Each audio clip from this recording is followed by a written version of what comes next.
Hey guys, it's Roderick, and I'm here with Astonishing Iceman number 5. So, this is one of Astonishing Iceman is one of the books like Uncanny Avengers, Dark X-Men that came to an end in December. So I'm going to do all the reviews for those kind of limited series books, and I'm going to give you kind of like my whole thesis on the whole Fall of X. So that way, by the time you all get to the January books, we can just keep on trucking and knock these out because there's obviously going to be less January books than we had kind of for the previous 6 months, which is what Marvel wanted us to do, is to keep buying multiple books during this bridge season until we actually get to the Rise of the House of X, Fall of X kind of situation. So, as this last issue comes out, I have to say I am disappointed and unfulfilled. I think Iceman is one of the most underutilized Omega mutants in the Marvel universe, and I thought this issue was this kind of limited series would be a really great way to kind of spotlight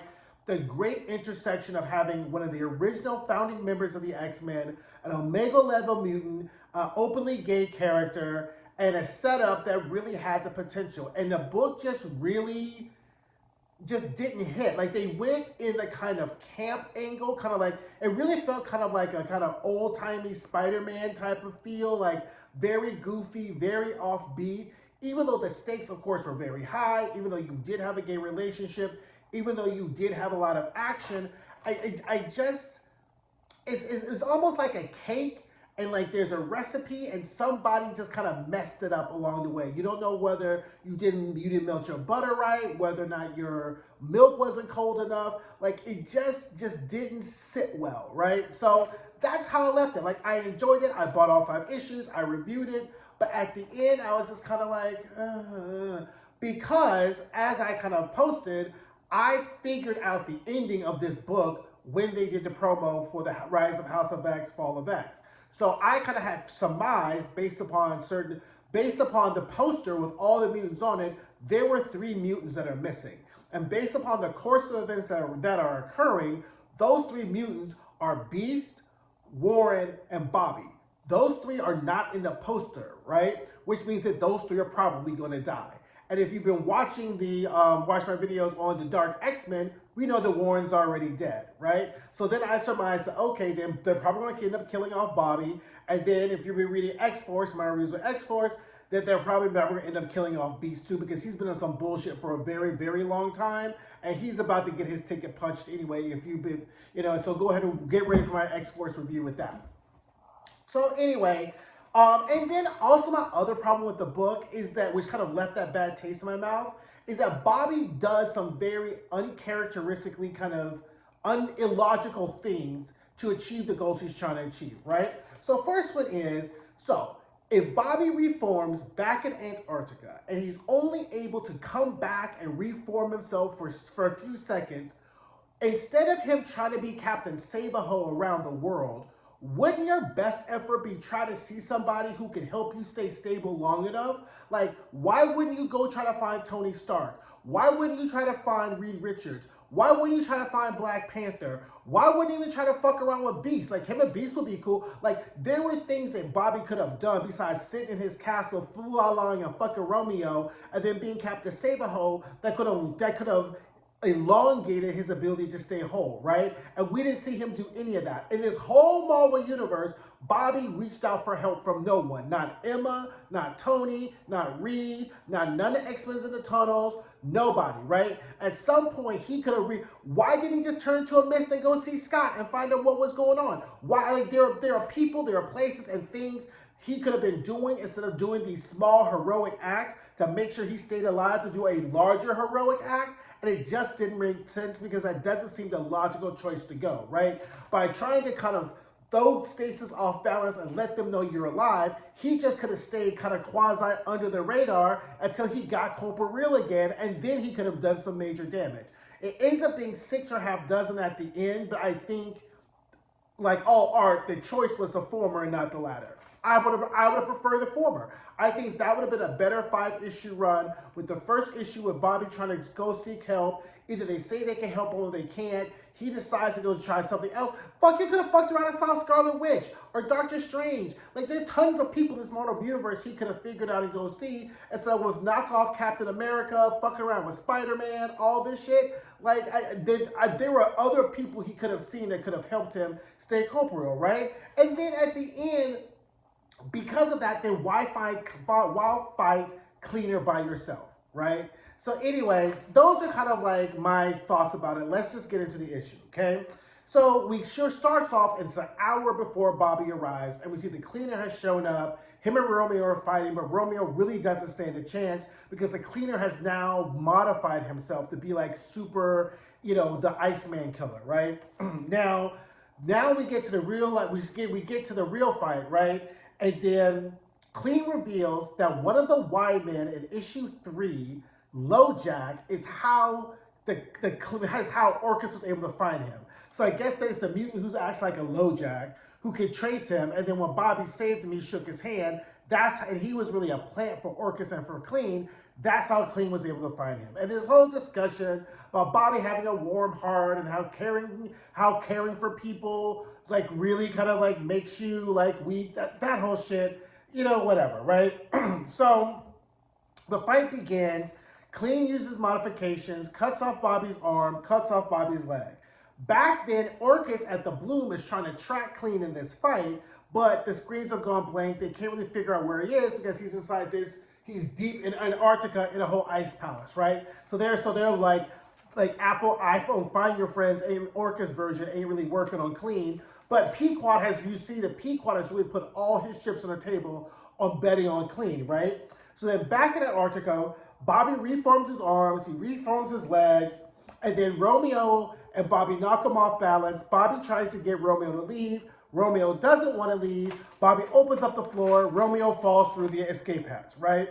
So then Bobby causes the entire ice palace to fall down on him. And, kind of explains to him like, look, I know y'all really thought that I'm just Bobby, some Iceman, Snowman bullshit, but you need to put some respect on my name. I am one of the 5 original X-Men. I may be a class clown, but clowns kill people too, right? So you need to fucking respect what the fuck I could do. And he causes the entire ice palace to fall on him. So then Clean shows up. He's been dismembered because he's all modifications now. He's barely human. And then Clean reveals that his plasma reactor has been damaged, right? And he's like, this shit's about to explode, and I'm gonna fucking take you with you, and there'll be one less mutant in the world. And Bobby's like, I'm not really worried about all that. I'm motherfucking Iceman, and if you dying means the world doesn't have to deal with you anymore, I got this, because you ain't gonna be the end of me, right? So then Clean explodes, Orcus sees the blip, and then afterwards we see literally the remains of Clean fall back down to the ground. It's hot, it's ice. It falls through, lands on the submarine, and then we see another craft kind of beep, beep, beep all the way away. It's fucking Romeo looking for Bobby, writing hearts on some like frosted things and shit like it's fucking Titanic. I was like, okay, girl, you doing the most. Then we get data pages, and we get 2 huge data pages, and this was kind of irksome, right? Because these 2 data pages, you really could have been written out. Like, I really like the fact that when we first started the Krakoan Age and Jonathan Hickman introduced these data pages as a way to give us exposition, I feel like now X-Men is really playing in our face, right? Because they're giving us too many data pages and not enough art, and they really should show and not tell. I think a data page is good for some stuff, kind of like when Hickman was kind of setting up and building this Krakoan Age, kind of explaining Dominions and mutant circuits and things like that. But now they're just really using data pages as like a way to cheat us out of art and action in the comic book. Because the first data page, we see a recount of all the attempts by Orcus to get Bobby and how they failed. And we find out the reason their attempts to kill Bobby was failing was because no matter how they tried to kill him, as long as there was atmospheric water vapor around him, he could just turn into mist and he could go away, right? So they're still working out on exactly kind of how that could happen. And then we find out that Pequod's been demoted because pretty much the whole thing about Orcus's propaganda is they're trying to be like they're humanity's like savior, and you can't be humanity's savior with a nuclear explosion going on in Antarctica, right? And it's hard to cover up. It was hard to do. So they're pretty much Pequod got demoted. They put nobody in his space, and there's evidence that Bobby is alive, but they're unsure if he can reconstitute himself, and that he's actively moving north from Antarctica. His last sighting, circumstantial sighting, is in Jacksonville, Florida.